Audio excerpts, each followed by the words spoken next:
Hello everybody, in today's video I'm going to show you how to check in United Airlines online. You can check in online for United Airlines starting 24 hours before you schedule departure.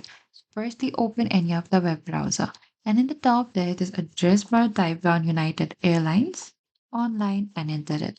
So from here you need to click onto this United Airlines here. So from here what you need to do is you need to go to this check-in.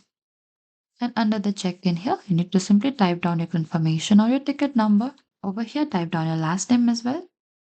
And after that, what you need to do is click onto this search. Or you can also check in with your Mileage Plus number if you have. And after that, follow the on-screen instruction, select your flight, and confirm your travel details.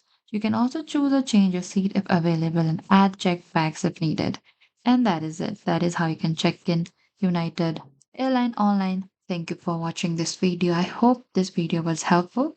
If you have any queries or confusion, please comment down below and we will reach out to you very soon.